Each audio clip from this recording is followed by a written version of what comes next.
The hardworking truck driver was focused on his job, not on luck.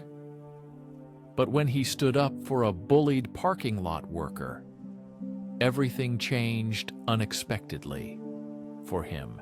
A hidden secret, a strange reward, and a new beginning knocked on his door.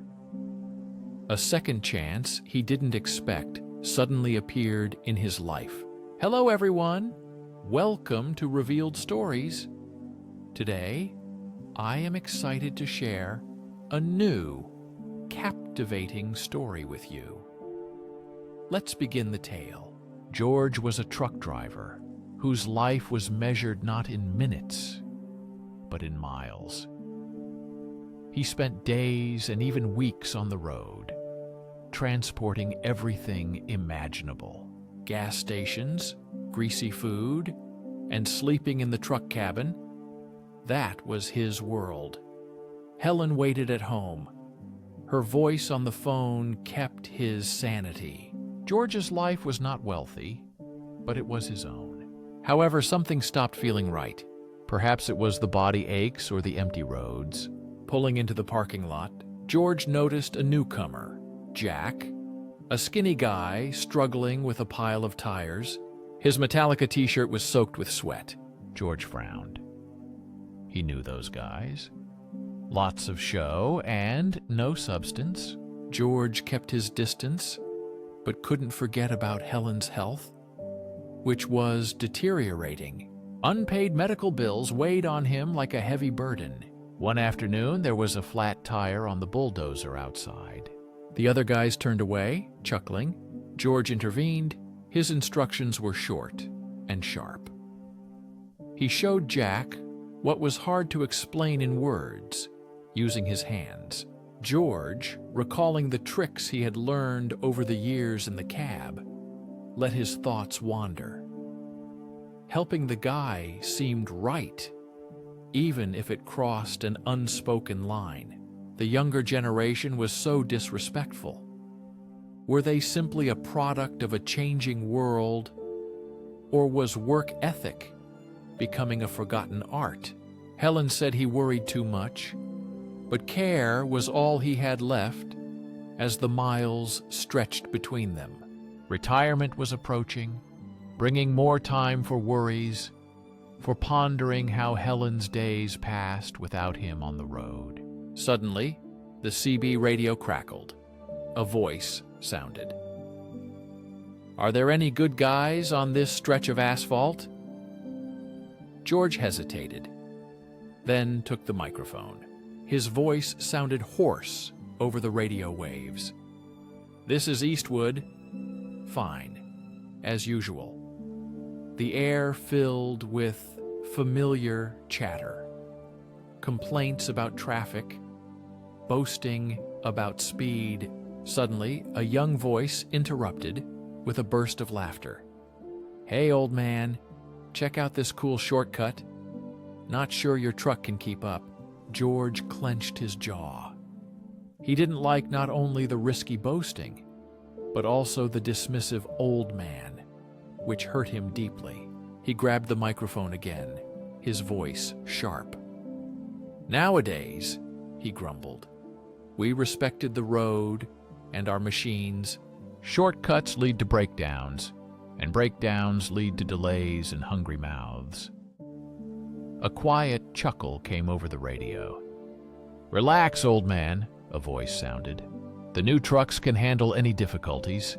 There's no time for old caution." George's knuckles whitened on the steering wheel. He saw young people, fascinated by phones rather than instruments, treating trucks like toys.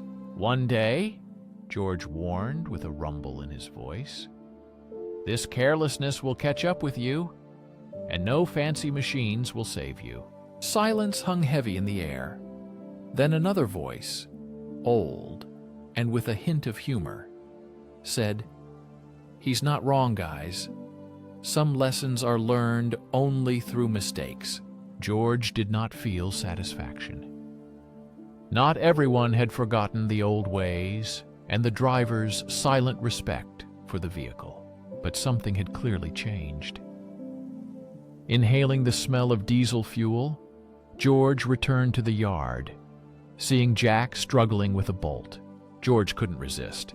He couldn't walk by without helping. A smile slightly touched his lips. Old habits died slowly.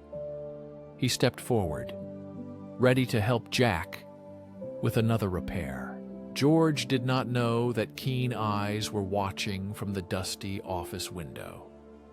It was William Ridgway, a wealthy owner accustomed to boardrooms, not truck yards. William saw something unexpected. It was not just an employee helping a yard worker. It was something rare. Honesty and decency amidst the dirt. George did not expect to see luxurious offices, but here he was, in work boots, scratching the expensive carpet. The polished wooden desk seemed endless. William Ridgway was different from what George had imagined. George felt uncomfortable. He wasn't used to praise. The child just reminded me of myself, he muttered, without looking away. Looking at his battered hands, William realized he was facing hardships. He continued cautiously talking about medical bills and other matters. "I want to offer help," said William. George was proud of himself. Years on the road taught him to rely only on himself. "I appreciate that," George managed to say. "But I'll manage." William leaned forward, a slight smile appearing on his lips. "This is not charity, George, but an investment. Potential is being wasted here." He pointed to the window overlooking the busy freight yard. "I heard you're close to retirement. I propose to cover all medical expenses and allow you to gradually reduce your workload." He paused to emphasize the effect. "In return, I suggest you use your experience elsewhere." George stared at the words, letting them settle in his mind. A dream of escape from the endless highway, but at what cost? Something troubled him deep inside, an inner feeling that there was more to William Ridgway than it seemed. "No answer is needed now," William said, sensing doubts. "The offer stands, but no, I saw the fire in your eyes. When you fixed that complicated punctured tire, knowledge worth more than any salary." The next day, William called George back. This time, the formality was gone, replaced by tense energy. "It's time to stop beating around the bush," William began, not looking away. "That farm worker is my son. Jack was sent here to understand the value of money, to earn it through hard work," William said. "You showed him more than I could." A faint vulnerability sounded in William's voice. He paused. George suddenly understood everything. George noticed how the other workers neglected Jack, constantly reminding him that he was not from their environment. Everything came together into a single picture. William's big offer was not just help for George. It was a lesson from a rich father to his son about hard work and humility. After a few weeks, all debts were paid off. Helen returned from the hospital, and the anxious wrinkles disappeared from her face. The financial burden of medical bills vanished, giving way to a new peace. George found himself next to his old truck. The truck was no longer a salvation but had turned into a project. Next to it, Jack worked with amazing concentration. Helen noticed changes in the yard. The days of restless phone calls were gone. Now the evenings were filled with shared laughter and simple joys that George had almost forgotten. Jack began teaching George. "What shall we teach this old beast today?" George smiled and replied, "Let's start with the basics." It was a different kind of work, but it felt right. Perhaps for the first time, luck and right actions could coexist in this dusty, oil-soaked world. George's days took on a new rhythm. without endless roads. Instead of highways, there was the constant clinking of tools and the hum of engines coming to life. He worked alongside Jack, a quiet, cozy atmosphere prevailing between them. For Helen, there were now walks through quiet fields, the chirping of crickets, replacing the roar of the old truck. A long-awaited change in life. Jack was improving. Instead of resentment, he was full of determination to learn, and that made George proud. The boy absorbed knowledge like a sponge. He asked questions not only about mechanics, but also about life on the road, about the unnoticed corners of the country, and the strange friendship among truck drivers. "Have you ever felt lonely on the road?" Jack asked one day.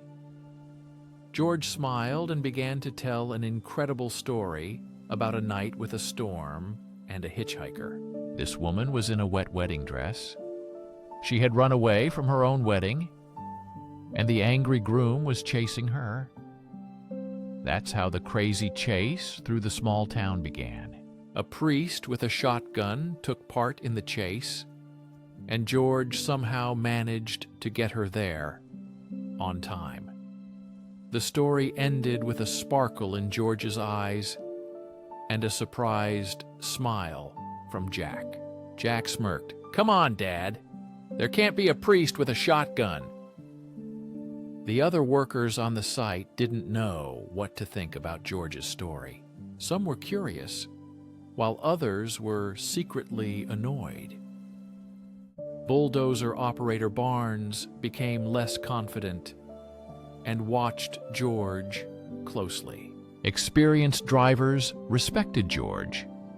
They understood that respect must be earned through hard work, not a fancy machine or boasting.